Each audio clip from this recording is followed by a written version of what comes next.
আমাদের জীবনে অনেক সমস্যার মুখোমুখি আমরা হয়ে থাকি এবং সমস্যার সমাধানের জন্য কত না উপায়, কত না ব্যবস্থা আমরা গ্রহণ করে থাকি।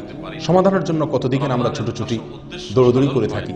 প্রিয় বন্ধু, আল্লাহ সুবহানাহু ওয়া তাআলা আমাদের জীবনের প্রধান প্রধান যে সমস্যাগুলো আছে, যে সমস্যাগুলোকে আমরা আমাদের জীবনে প্রতিনিয়ত ফেস করে থাকি, এসব মৌলিক এবং প্রধান প্রধান সমস্যার সমাধান আল্লাহ সুবহানাহু ওয়া তাআলা রেখেছেন যেই আমলের মধ্যে, সেটিকে বলা হয় ইস্তেগফার। এবং শুধু সমস্যার সমাধান নয়, আল্লাহ সুবহানাহু ওয়া তাআলা আমাদেরকে অত্যন্ত আকর্ষণীয় কয়েকটি পুরস্কার দান করবেন যে আমলের মাধ্যমে, সেটি হলো ইস্তেগফার। সূরা নূহ যদি আমরা তেলাওয়াত করে দেখতে পাবো, আল্লাহ সুবহানাহু ওয়া তাআলা আল্লাহর নবী নূহ আলাইহিস সালামের একটি বক্তব্য তিনি কোট করে বলছেন। নূহ আলাইহিস সালাম তার জাতিকে লক্ষ্য করে বলেছিলেন, ফাকুলতু ইস্তাগফিরু রাব্বাকুম ইন্নাহু কানা গাফফারা।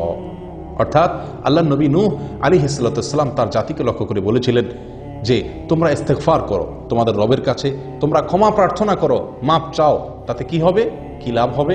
নাম্বার 1, ইন্নাহু কানা গাফফারা, নিঃসন্দেহে তিনি ক্ষমাশীল, তোমাদেরকে ক্ষমা করবেন। প্রিয় বন্ধু, একজন মুমিনের জীবনে যত সমস্যা আছে তার মধ্যে সবচেয়ে বড় সমস্যা, সবচেয়ে বড় প্রধান সমস্যা হলো যে তিনি আল্লাহর কাছে অপরাধী হয়ে আছেন। আল্লাহর কাছে অপরাধী হয়ে থাকার কারণে তার দুনিয়ার জীবনে সুখ শান্তির কমতি এবং ঘাটতি তিনি অনুভব করবেন এবং আখিরাতের জীবনের অশান্তি তো রয়েই গেছে। অতএব এই প্রধান সমস্যা যেটি, সেটি আল্লাহ তাআলা দূর করবেন, অর্থাৎ আমরা ক্ষমা পেয়ে যাব।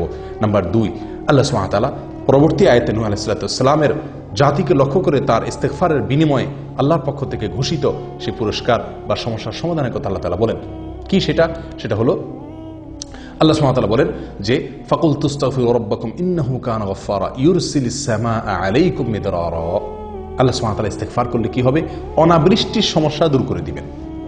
আল্লাহ তাআলা রহমতের বৃষ্টি জনপদে বেশি বেশি নাজিল করবেন যদি তারা ইস্তেগফার করে। নাম্বার 3, ওয়ায়ুমদিদকুম বিআমওয়ালিন ওয়া বানিন।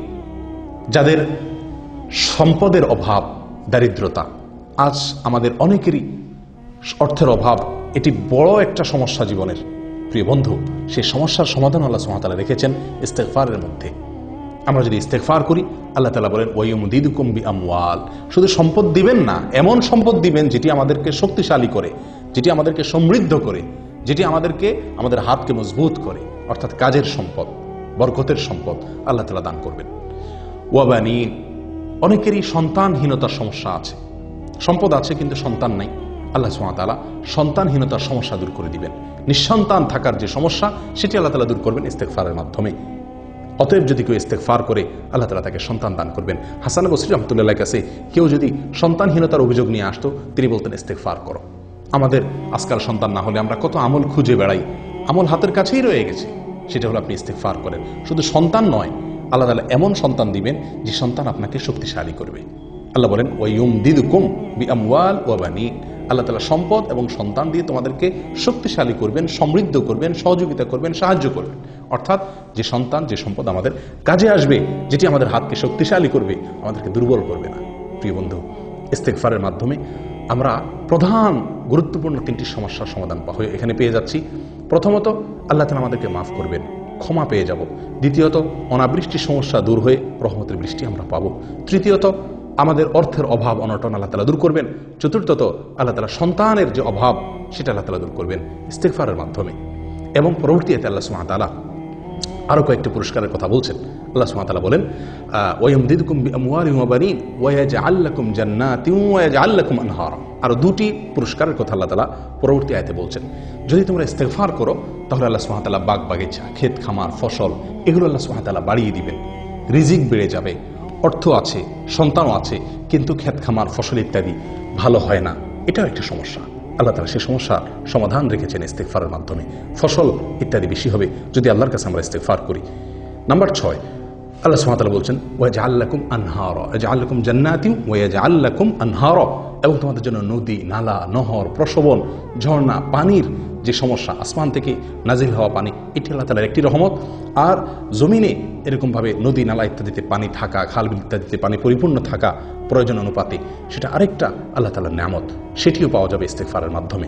6টি নিয়ামত আমরা এই আয়াত থেকে, শুধুমাত্র এই 3টি আয়াত থেকে আমরা পেয়ে গেলাম। প্রিয় বন্ধু, ইস্তেগফারের মাধ্যমে আরো একটি জীবনের বড় সমস্যার সমাধান আল্লাহ তাআলা রেখেছেন, সেটি হলো বিপদ আপদ। মুসিবত, এমন কোনো মানুষ নেই যার জীবনে বিপদ আপদ আসে না, যিনি বিপদ মুসিবতের সম্মুখীন হন না, এরকম কোনো লোক আমরা একটি মানুষও সারা পৃথিবীতে খুঁজে পাবো না। প্রত্যেকটা লোকের জীবনে বিপদ আপদ এবং মুসিবত আসে। প্রিয় বন্ধু, এই মুসিবত আসলে আমরা অস্থির হয়ে যাই, খুব বেশি টেনশন করি। টেনশন আপনি করেন, চিন্তা আপনি করেন, কিভাবে সে সমস্যা থেকে আপনি উত্তরণের পথ খুঁজে পাবেন সেই চেষ্টা আপনি করেন।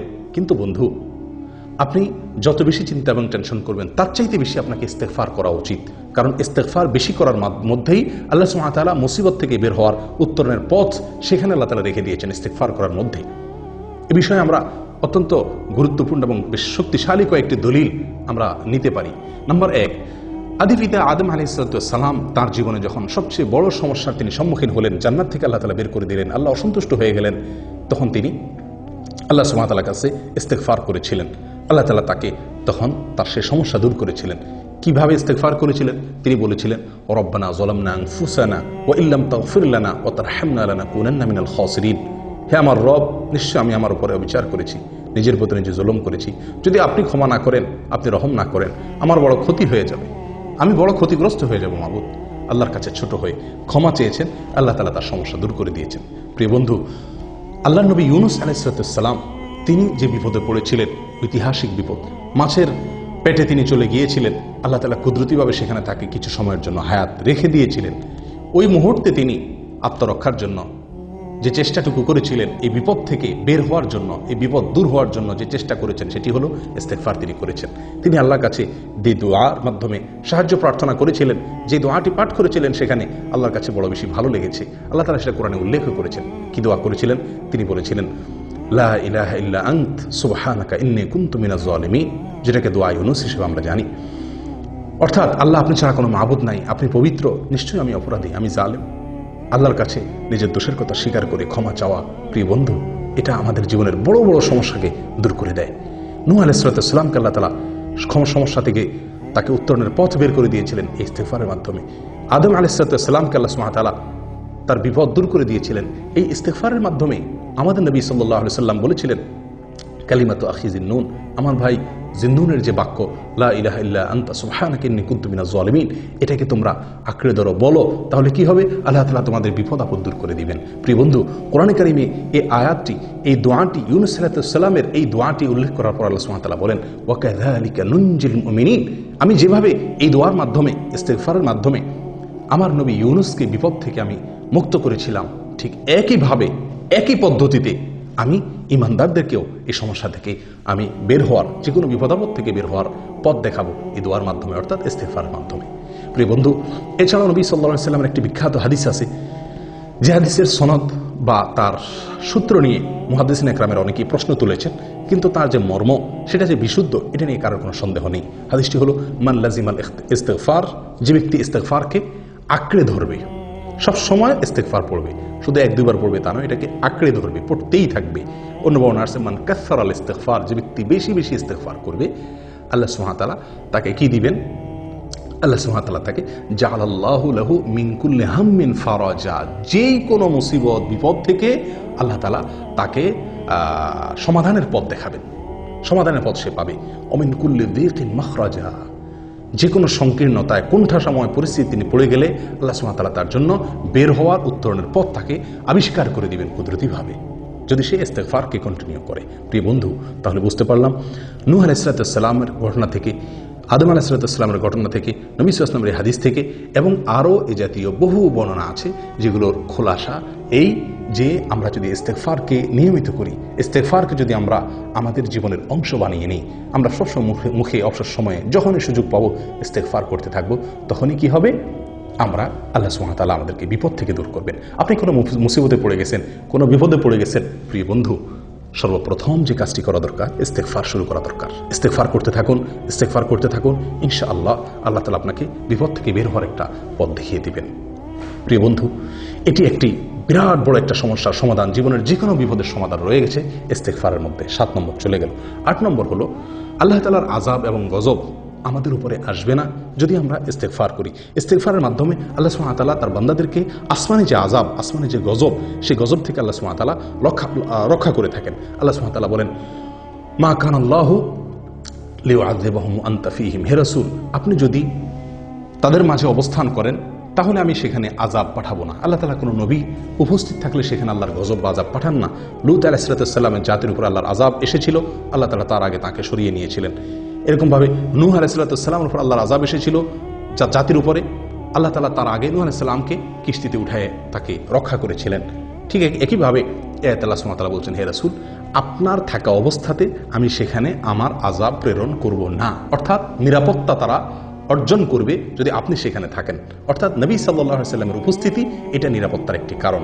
প্রিয় বন্ধু, আমরা সকলে জানি আজ আমাদের মাঝে নবী সাল্লাল্লাহু আলাইহি সাল্লাম নেই, অতএব নিরাপত্তার এই কারণটি আমাদের মাঝে নেই। অতএব এই উপায়ের মাধ্যমে আমরা আল্লাহ সুবহানাহু ওয়া তাআলার গজব বা আযাব থেকে নিরাপত্তা লাভ করার সুযোগটা আর এখন নেই। কিন্তু আয়াতের পরের অংশ আমাদের জন্য শুভ সংবাদ বহন করছে। সেটি হলো আল্লাহ সুবহানাহু ওয়া তাআলা বলেন, ওমা কানা আল্লাহু মুআযযিবাহুম ওয়া হুম ইস্তাগফিরুন। আর যদি তারা ইস্তেগফার করে, কোনো জাতি, কোনো সম্প্রদায়ের লোকরা যদি ইস্তেগফারে মশগুল থাকে, ইস্তেগফারে লিপ্ত থাকে, তবুও আল্লাহ সুবহানাহু ওয়া তাআলা তাদের উপরে আল্লাহর আযাব এবং গজব নাজিল করবেন না। প্রিয় বন্ধু, আল্লাহর আযাব গজব থেকে নিরাপত্তা লাভ করার দ্বিতীয় যে উপায়টি সেটি এখনো আছে, সেটি ভ্যালিড আছে, সেটি হলো ইস্তেগফার করা। ইস্তেগফার করলে আল্লাহর আযাব এবং গজব থেকে আমরা নিরাপদ থাকতে পারবো। প্রিয় বন্ধু, 8টি বড় বড় সমস্যার সমাধান আল্লাহ সুবহানাহু ওয়া তাআলা রেখেছেন এই ইস্তেগফারের মাধ্যমে। 9 নম্বর হলো একটি সারপ্রাইজ পুরস্কার। একটি সারপ্রাইজ পুরস্কার আল্লাহ সুবহানাহু ওয়া তাআলা আমাদেরকে দিবেন ইস্তেগফারের মাধ্যমে। সেটি হলো এমনভাবে আল্লাহ সুবহানাহু ওয়া তাআলা রিজিক দিবেন যে যেখান থেকে রিজিক এসে আমাদেরকে রীতিমতো সারপ্রাইজড করে দিবে, যে রিজিক আমাদেরকে এরকমভাবে চমকায় দিবে, এরকম রিজিক আল্লাহ সুবহানাহু ওয়া তাআলা দিবেন। কল্পনাতীত উৎস থেকে আল্লাহ তাআলা আমাদেরকে রিজিক দিবেন। এই জন্য হাদিসের যে হাদিসটি একটু আগে বলছিলাম তার শেষ অংশ হলো এরকম, ওয়ারাযাকাহু মিন হাইসু লা ইয়াহতাসিব। যে ব্যক্তি সবসময় ইস্তেগফার করবে, আল্লাহ তাআলা তাকে এমন জায়গা থেকে রিজিক দিবেন যে সে কল্পনাও করছে না। প্রিয় বন্ধু, আর কি চাই? আল্লাহ তাআলা ক্ষমা করবেন, অনাবৃষ্টির সমস্যা দূর হবে, অর্থের অনটন দূর হবে এবং বরকতময় অর্থ পাওয়া যাবে, সন্তানহীনতার সমস্যা দূর হবে এবং বরকতের সন্তান, যে সন্তান কাজে আসবে সেইটা পাওয়া যাবে, শস্য, ফসল, ক্ষেত, খামার ইত্যাদি ভালো হবে, নহর, নদী, নালা ইত্যাদিতে পানি পরিপূর্ণ থাকবে, যেটা মানুষের জীবনের জন্য গুরুত্বপূর্ণ বিষয়। বিপদ আপদ মুসিবত দূর হয়ে যাবে যদি ইস্তেগফারকে কন্টিনিউ করা যায়। আল্লাহর আযাব এবং গজব থেকে নিরাপত্তা লাভ করা যাবে এবং সারপ্রাইজের যে পুরস্কার আল্লাহ সুবহানাহু ওয়া তাআলা রেখেছেন সেটা পাওয়া যাবে। প্রিয় বন্ধু, তার চেয়ে বড় কথা, আল্লাহ তাআলা ক্ষমা করবেন, মাফ করে দিবেন। 9টি আমাদের জীবনের 8টি বড় বড় সমস্যার সমাধান এবং 9 নম্বর হলো একটি সারপ্রাইজ পুরস্কার। অকল্পনীয় ইস্যু থেকে, উৎস থেকে আল্লাহ তাআলা রিজিক দান করবেন। কিসের মাধ্যমে? ইস্তেগফারের মাধ্যমে। প্রিয় বন্ধু, আসুন সবসময় ইস্তেগফার করতে থাকি। বাসা, বাড়িতে, কাজের জায়গায় ইস্তেগফার দেয়ালে দেয়ালে লিখে রাখে দিই, যেন দেখে আমার ইস্তেগফার করার কথা স্মরণ হয়, একে অন্যকে স্মরণ করিয়ে দিই, ইস্তেগফার করতে থাকি। ইস্তেগফার মানে হলো আল্লাহর কাছে ক্ষমা প্রার্থনা করা। আল্লাহর কাছে ক্ষমা প্রার্থনা করার জন্য আমি নিজের ভাষা যে কোনোভাবে ক্ষমা চাইতে পারি, আল্লাহ আপনি মাফ করে দিন। তবে হাদিসে কয়েকটি ভাষা আমাদেরকে শিক্ষা দেওয়া আছে, তার ভিতরে সবচেয়ে সহজ, সবচেয়ে সরল ইস্তেগফার হলো, সবচেয়ে ছোট্ট ইস্তেগফার হলো আস্তাগফিরুল্লাহ ওয়া আতুবু ইলাইহি। আল্লাহর কাছে আমি ইস্তেগফার করছি, ক্ষমা চাচ্ছি এবং তার দিকে আমি ফিরে যাচ্ছি। এর বাইরেও অন্যান্য ইস্তেগফার, হাদিসের যে সমস্ত ইস্তেগফার বর্ণিত আছে সেগুলো আমরা করতে পারি। আস্তাগফিরুল্লাহাল্লাযী লা ইলাহা ইল্লা হুয়াল হাইয়ুল কাইয়্যুম ওয়া আতুবু ইলাইহি। ওই আল্লাহ যিনি ছাড়া কোনো মাবুদ নেই, আমি তার কাছে ইস্তেগফার করছি, তিনি চিরঞ্জীব, তিনি কাইয়্যুম, এবং তার কাছে আমি প্রত্যাবর্তন করছি। ইস্তেগফারের ভিতরে সবচেয়ে শ্রেষ্ঠ ইস্তেগফার হলো সাইয়্যিদুল ইস্তেগফার। অত্যন্ত মূল্যবান একটি দোয়া, সকাল সন্ধ্যা পড়ার জন্য নবী সাল্লাল্লাহু আলাইহি ওয়াসাল্লাম আমাদেরকে ইরশাদ করেছেন, নসিহত করেছেন। প্রিয় বন্ধু, এটি আমাদের সকলের মুখস্থ থাকা উচিত।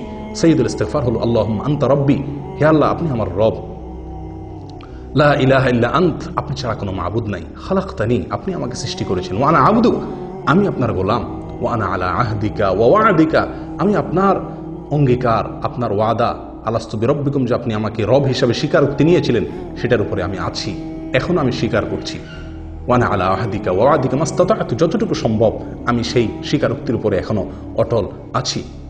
ওয়া আনা আলা আহদিকা ওয়া ওয়া'দিকা মাস্তাতা'তু আউযু বিকা মিন শাররি মা সানা'ত, আল্লাহ আমি যে সমস্ত অপকর্ম গুনাহ করেছি এগুলোর ক্ষতি থেকে আপনার কাছে আশ্রয় চাই। ওয়া আউযু বিকা মিন শাররি মা সানা'ত আবুউ লাকা বিনি'মাতিকা আলাইহি, আল্লাহ আপনি যে নিয়ামত আমার প্রতি দিয়েছেন আমি সেটাকে স্বীকার করি। ও আবুউ লাকা বিযামবি, আল্লাহ আমি যে অপরাধ করেছি সেটাকেও আমি স্বীকার করি। ফাগফিরলি ফাইন্নাহু লা ইয়াগফিরুয যুনুবা ইল্লা আন্ত, অতএব আমাকে ক্ষমা করে দিন, কারণ আপনি ছাড়া আমাকে কেউ ক্ষমা করতে পারবে না। আসুন ভাই, ইস্তেগফারকে সবসময় নিয়মিত ইস্তেগফারকে আমার জীবনের অংশ বানিয়ে নিই, আমার অবসর সময়গুলোকে পরিপূর্ণ করে দিই ইস্তেগফারের মাধ্যমে। আল্লাহ তাআলা আমাদের সকলকে বেশি বেশি ইস্তেগফার করার তৌফিক দান করুন।